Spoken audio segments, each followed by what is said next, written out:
the art therapist at KeyStone Extended Care Unit.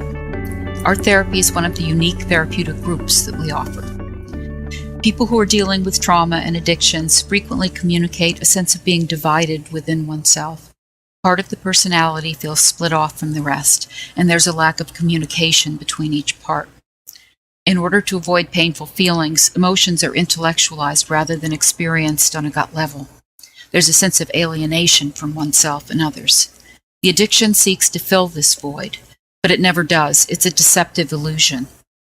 When a person comes into treatment, they're making a courageous statement about their willingness to explore areas that can be extremely painful. They're seeking a healthier way to manage their lives. In the art therapy group, each person is encouraged to tap into their creativity, to express feelings and address traumas. Art therapy gives clients an opportunity to reach those areas that are not easily accessible in verbal therapies, and it is a catalyst for the healing process. I'd like to share some examples from groups we've had in the past year. For the Mask Project, I began with a brief meditation that encouraged self-reflection. Each person had a conversation with an inner guide and asked for knowledge or guidance. After the meditation, they painted papier-mâché masks. Some represented a vision of their inner guide, others showed an aspect of self that was revealed. When the art making was complete, there was time to discuss each project. At that time, group members were encouraged to ask questions and make observations. The dialogue that followed frequently revealed something important.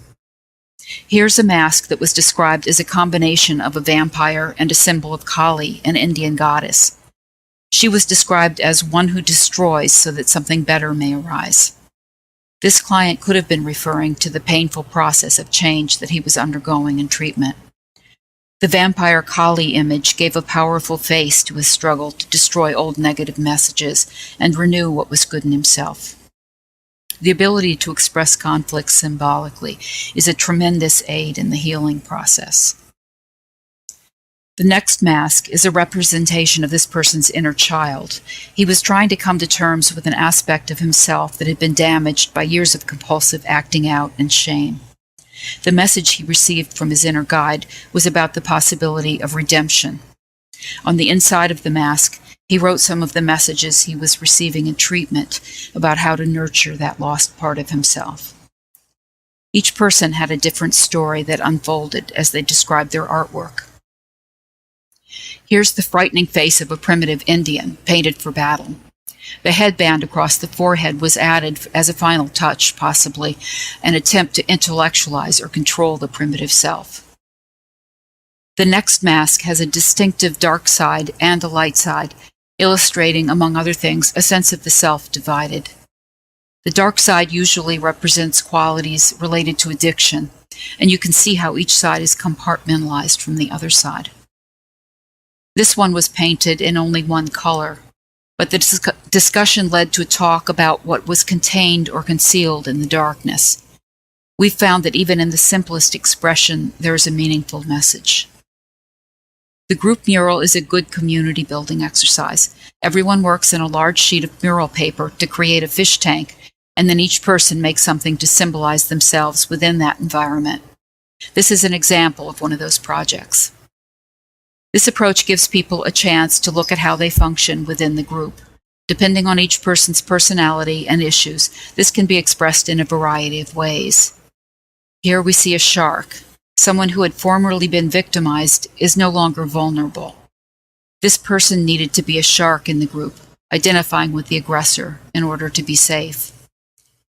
Or a sea anemone with sharp spines protruding in all directions, which gives a clear message to keep others at a distance because intimacy is threatening. This was an opportunity to take a look at where that fear originated and to explore if it was still necessary. This fish expressed the client's fears about returning to his home with the lures and attractions that could threaten sobriety.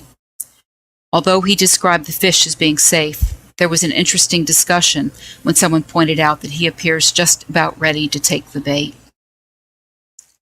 The octopus is known for its agility and intelligence.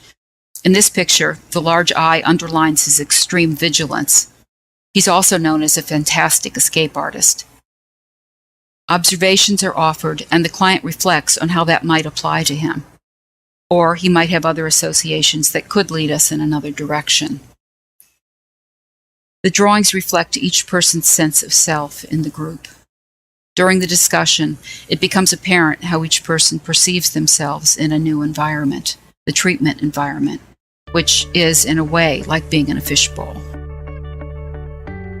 To conclude, I'd like to say the art therapy groups add a valuable dimension to our program. Each week there's a new topic, and it's fascinating to watch the process unfold.